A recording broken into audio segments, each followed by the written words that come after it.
Hi, and welcome to On the Shelves at ACPL. Today we are talking about Black History Month and highlighting some nonfiction books about Black history. My first video were for our youngest patrons, and this next group is for our early elementary school age children. So let's get started. My first choice for this group is Pink and Say by Patricia Polacco. This is the story of two boys, one African American, one white, who were Union soldiers. This is Pink or Pinkus, and this is Say. Say is injured. Pink comes across him, picks him up, carries him, takes him to his family home where his mother helps him heal, gets him better. She wants them to stay, of course, but they know they need to go back and continue to fight the fight. When they leave, unfortunately, they are captured and put into a prison camp. Say makes it out alive, Pink does not.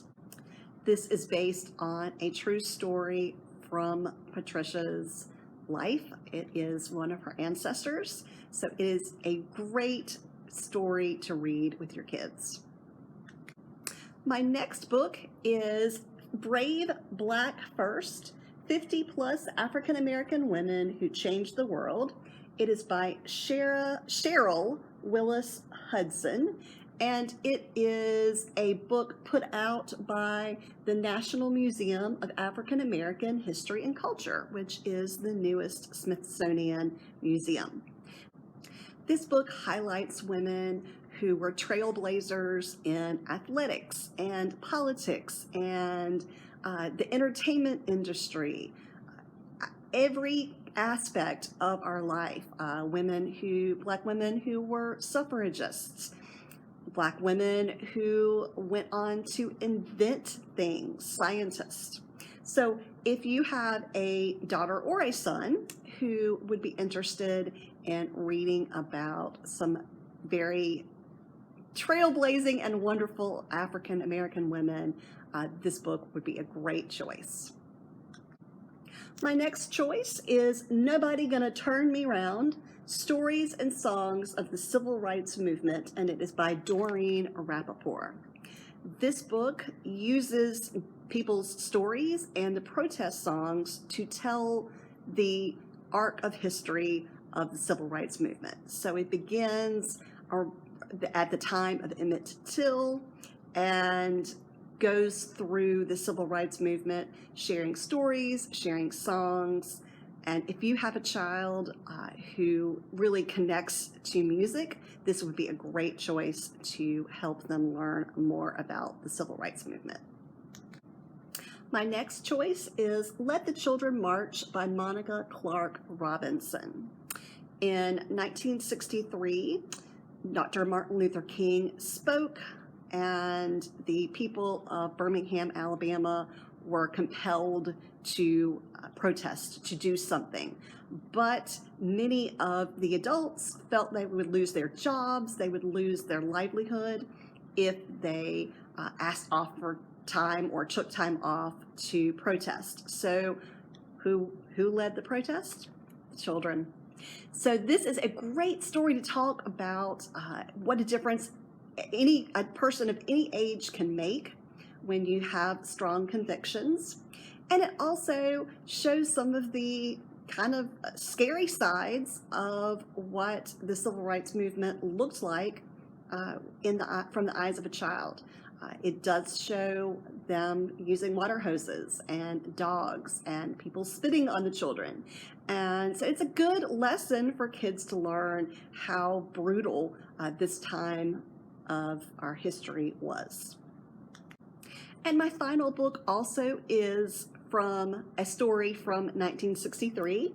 It is called A Ride to Remember, a Civil Rights Story by Sharon, Langley, and Amy Nathan. Sharon Langley wrote this story about her experience as a very small child riding on a carousel at an amusement park. That amusement park had stayed segregated long past the time that other things had been integrated, but this amusement park really kept saying, nope, we're staying white only. So families, both black and white, protested, went to the gates, tried to get in, caused a nonviolent confrontation with the amusement park owners.